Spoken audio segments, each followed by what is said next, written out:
Une salle universitaire bondée retentit des murmures des centaines de spectateurs. Sur scène, un jeune scientifique charismatique, Dr Lucas Bennett, athée convaincu, ajuste ses lunettes et regarde le public avec un sourire défiant. Face à lui, un homme simple mais rayonnant de sérénité, le père Gabriel Moreau, prêt à partager une vérité qui pourrait bouleverser les certitudes de tous. Le modérateur prend la parole. Ce soir, nous abordons la question que beaucoup fuient. Dieu existe-t-il vraiment? Et quelle place la foi peut-elle avoir dans nos vies modernes? Le silence tombe comme un voile. Tout le monde retient son souffle. 1-2-1, la confrontation des mondes. La grande salle était plongée dans un silence presque palpable, où chaque souffle semblait amplifié par l'attente collective. Lucas se tenait droit sur l'estrade, le regard perçant, une confiance presque arrogante émanant de sa posture. Il n'était pas simplement un scientifique, il incarnait la raison, l'esprit critique, la certitude forgée par des années d'études, de chiffres et de preuves tangibles. Avec un ton tranchant, il déclara « Après des années de recherche rigoureuse, d'expérience et de débat, je n'ai trouvé aucune preuve tangible de Dieu.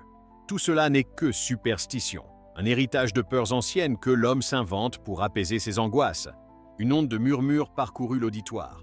Certains acquiesçaient, certains frissonnaient devant la force de sa conviction. L'énergie dans la salle semblait vibrer entre les deux pôles opposés de la croyance et du doute. Lucas, satisfait de son effet, esquissa un sourire presque moqueur, convaincu d'avoir planté la première flèche dans le cœur de la foi. Puis le père Gabriel se leva, paisible mais imposant, une sérénité qui semblait défier l'agitation ambiante. Il ne répondit pas par un argument scientifique, ni par un contre-exemple philosophique. Il parla comme si chaque mot portait le poids d'une lumière invisible, capable d'éclairer même les esprits les plus rationnels. « Je ne suis pas ici pour vous forcer à croire, » dit-il doucement, sa voix résonnant avec une clarté étonnante. « Je viens partager une lumière qui éclaire la vérité. La raison et la foi ne s'opposent pas. Elles sont deux instruments différents, deux chemins qui, lorsqu'ils convergent, permettent de comprendre ce que seul l'esprit humain ne peut saisir. » Le public retint son souffle. L'affrontement n'était pas violent, mais une tension subtile s'était installée, celle de deux univers qui semblaient irréconciliables, mais qui, paradoxalement, se reflétaient l'un dans l'autre. Lucas, imperturbable, croisa les bras, mais un léger frémissement trahissait sa curiosité. La confrontation n'était plus seulement entre science et foi, mais entre l'orgueil de celui qui croit tout savoir et l'humilité de celui qui accepte de regarder au-delà du tangible. Chaque geste du père Gabriel, chaque pause mesurée, semblait orchestré pour faire réfléchir et non convaincre. Le public était suspendu, partagé entre le scepticisme fascinant de Lucas et la sagesse tranquille du prêtre. On sentait que ce débat ne serait pas simplement une joute d'idées, mais le début d'une exploration plus profonde, celle où chaque spectateur était invité à questionner ses certitudes. L'air lui-même semblait chargé de cette dualité, un mélange d'inquiétude et de curiosité, de défi et de respect. Point 2. Les mystères de l'univers. Les projecteurs balayaient lentement la salle, illuminant tour à tour les visages fascinés et les regards sceptiques. Lucas, debout face à l'immensité de l'auditoire, laissa échapper un sourire ironique, presque moqueur. Ses mains s'agitèrent alors qu'il prononçait ces mots avec la précision d'un chirurgien. L'ordre dans l'univers, les lois qui gouvernent la matière et l'énergie. Tout cela n'est que le fruit du hasard et des interactions naturelles. Il n'y a aucune intention, aucun dessein, rien qui nécessite un créateur. Un silence glacé suivit, lourd de réflexion. Les murmures se transformèrent en un chuchotement collectif, comme si la salle elle-même hésitait à trahir ses pensées. Lucas sentait la puissance de son raisonnement, convaincu que l'évidence scientifique parlait pour lui. Mais le père Gabriel, immobile, laissait son regard se perdre un instant vers le plafond orné de moulures anciennes. Puis, d'une voix douce mais ferme, presque comme un murmure capable de traverser le temps, il répondit « Si tout n'était que hasard, pourquoi ces lois immuables qui régissent les étoiles, les planètes et même les atomes? Pourquoi la précision avec laquelle chaque élément trouve sa place dans cet univers complexe? Et pourquoi, au milieu de ce chaos apparent, la beauté surgit-elle, dans une fleur, dans le chant d'un oiseau, dans l'harmonie des saisons, quelque chose qui dépasse toute compréhension humaine? L'univers lui-même, dans son ordre et sa magnificence, témoigne d'un créateur. » À ces mots, un frisson parcourut la salle. Les lumières semblaient vaciller un instant, comme pour souligner le poids de la déclaration. Le public, jusque-là suspendu aux chiffres et aux théories chaudes de Lucas, se retrouvait confronté à une perspective qu'il ne pouvait mesurer avec des instruments. Le mystère, le sens, le sublime. Certains regardaient autour d'eux, cherchant des indices, des réponses dans les visages de ceux qui les entouraient. Lucas fronça les sourcils. un éclat de doute traversant ses yeux. Il sentait, pour la première fois, que ses certitudes pourraient ne pas suffire. Le père Gabriel, quant à lui, ne pressait personne, laissait simplement le spectateur faire face à l'inexplicable. Le contraste entre le raisonnement logique et l'émerveillement contemplatif créait un suspense insoutenable. Pouvait-on vraiment réduire l'univers à de simples coïncidences? Les murmures se transformèrent en questionnements silencieux. Certains se demandaient si la science, aussi brillante soit-elle, pouvait jamais tout expliquer. Et tandis que l'ombre des projecteurs glissait sur les murs, l'idée commença à germer que le mystère de l'univers n'était peut-être pas un vide à combler, mais une invitation à regarder plus haut, à envisager l'existence d'un dessein plus grand que soi. Point 3. La conscience et l'âme humaine. La lumière des projecteurs s'adoucit, comme si elle voulait inviter le public à un voyage intérieur. Lucas, le visage illuminé par un halo artificiel, croisa les bras, sûr de son raisonnement. L'évolution explique tout. L'homme n'est rien d'autre qu'un produit de la nature, façonné par des millénaires de mutations et de sélection. Aucun esprit divin, aucune essence immatérielle. Les mots tombèrent comme des pierres dans un lac calme, et pourtant, quelque chose dans le silence qui suivit semblait plus profond que la simple absence de réponse. Les spectateurs retenaient leur souffle, intrigués par ce contraste entre certitude et mystère. Lucas, convaincu de son pouvoir logique, ignorait que cette pierre allait provoquer des ondes bien au-delà de la surface. Le père Gabriel leva lentement la main, non pour interrompre, mais pour inviter à l'écoute. Sa voix s'éleva, douce, mais emplie d'une gravité qui vibrait dans chaque cœur. L'évolution décrit le monde matériel, oui, mais elle ne peut toucher l'âme. Elle ne peut sonder ce lieu où naissent nos intuitions de justice, nos élans de bonté, nos désirs de beauté et de vérité. L'homme possède une lumière intérieure, un souffle unique qui transcende la matière. Nous sommes créés à l'image de Dieu, et en chaque cœur humain réside cette étincelle divine qui permet de discerner le bien du mal, d'aimer au-delà de nous-mêmes, de rêver et de créer. Un murmure parcourut la salle, cette fois chargé non de scepticisme, mais de contemplation. Les mots du prêtre ne cherchaient pas à convaincre par la logique, mais à éveiller ce que chacun portait déjà en lui, la conscience de soi, la profondeur de l'esprit humain. Lucas sentit un léger frisson, un doute qu'il n'avait jamais expérimenté face à un auditoire. Ses certitudes semblaient vaciller face à cette idée intangible, cette lumière intérieure que ni science ni théorie ne pouvaient mesurer. Le silence s'installa, épais et chargé de réflexion. Chacun dans l'assemblée semblait percevoir pour un instant la fragilité de ce qu'il croyait acquis. Les yeux se levèrent vers le ciel peint au plafond, cherchant peut-être une réponse, une direction, une vérité qui échappe aux lois matérielles. Le monde extérieur, avec ses chiffres et ses équations, paraissait soudain incomplet face à la richesse de l'intimité humaine, à la profondeur de la conscience qui juge, qui pleure, qui espère.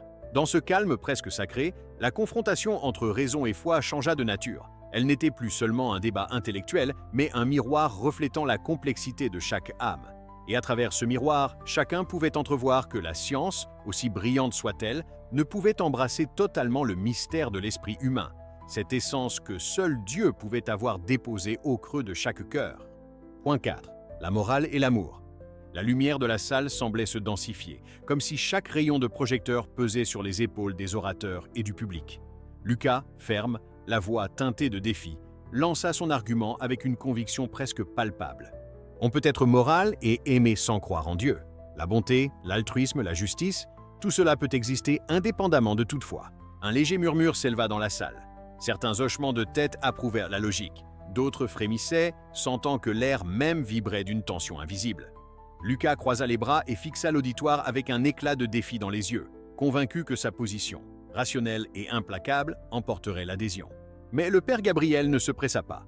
Il resta immobile, presque suspendu dans le temps, et la voix qui sortit de ses lèvres était douce mais pénétrante, résonnant comme un écho dans un lieu sacré. La foi ne supprime pas la liberté, Lucas, elle la guide. Sans Dieu, l'amour devient fragile, la morale devient relative, flottante, vulnérable au vent du doute et de l'égoïsme. Mais avec lui, chaque acte prend un sens plus profond. Chaque choix devient lumière, chaque cœur trouve le courage et la persévérance pour aimer au-delà de lui-même, pour rester juste même quand la tentation de céder est grande. Les spectateurs retinrent à leur souffle. Les mots du prêtre n'étaient là pas un argument abstrait. Ils peignaient des images dans l'esprit de chacun. On pouvait presque sentir le courage silencieux dans un acte d'amour désintéressé, l'éclat lumineux de la morale guidée par une force supérieure. La salle était suspendue à ce contraste. D'un côté, la logique tranchante de Lucas, implacable et froide. De l'autre, la chaleur lumineuse d'une foi qui élève, qui soutient et qui transforme. Lucas détourna légèrement le regard, cherchant un appui dans la logique pure, mais quelque chose en lui semblait vaciller.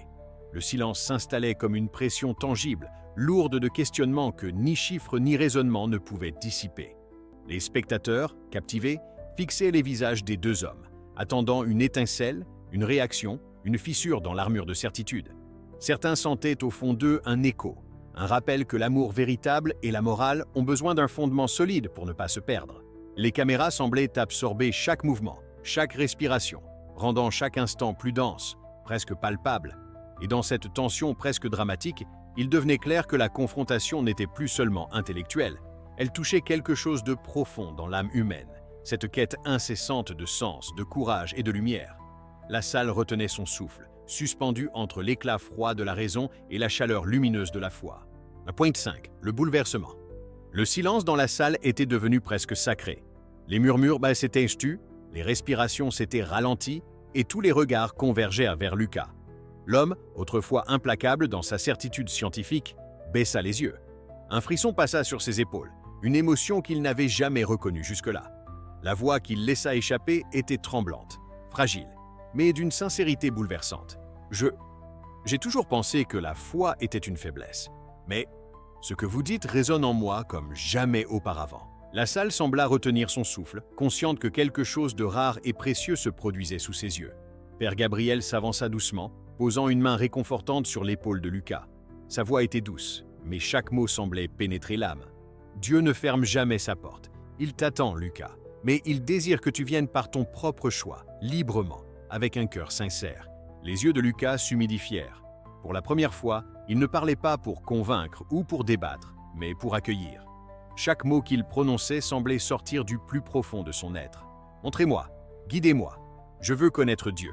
Je veux comprendre sa volonté et servir ce qui est juste. » Un souffle parcourut la salle, comme si l'air lui-même vibrait au rythme de cette transformation intérieure. Les spectateurs étaient figés, certains les mains sur le cœur, sentant la puissance d'un moment où la raison s'inclinait devant la vérité spirituelle. La métamorphose n'était pas spectaculaire dans le sens visible, mais elle était infiniment plus profonde. Un athée convaincu venait de redécouvrir la foi, non par contrainte, mais par une ouverture soudaine et sincère de son cœur. Le silence s'étira, dense et lumineux, presque palpable. On aurait pu entendre une plume tomber, tant chaque personne semblait absorbée par la beauté de cette conversion intime. Les caméras, les lumières, le murmure du public, tout semblait se fondre pour laisser place à un espace sacré, où l'âme humaine se trouvait confrontée à l'éternel. L'atmosphère était chargée d'une paix profonde, une sérénité silencieuse mais vibrante, qui transcendait les mots et les explications. Le regard de Lucas se leva enfin vers Père Gabriel. Une lumière nouvelle brillait dans ses yeux, une humilité sincère, une curiosité respectueuse et une détermination douce mais ferme. Ce n'était plus un débat, c'était une renaissance intérieure, une rencontre personnelle avec la vérité divine.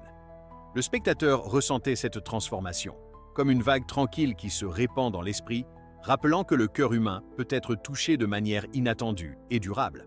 Dans cette salle, sous les lumières et le silence, se jouait une scène intemporelle. La raison et la foi, en tension depuis toujours, s'étaient enfin rencontrées. Et la victoire n'était ni celle de l'un ni de l'autre, mais celle de l'âme humaine retrouvant sa lumière. Ce débat n'était pas seulement une confrontation intellectuelle. Il a révélé que la foi chrétienne n'est pas une faiblesse, mais une lumière capable de transformer le cœur, même celui qui pensait tout savoir. Lucas Bennett, autrefois sceptique et orgueilleux, devient un symbole de passage de l'orgueil scientifique à l'humilité spirituelle, une preuve vivante que la science et la foi peuvent coexister, et que la véritable connaissance commence par l'ouverture du cœur à Dieu. Le public quitte la salle changée, méditant sur cette simple vérité. La lumière de la foi peut toucher n'importe quel cœur, même les plus endurcis.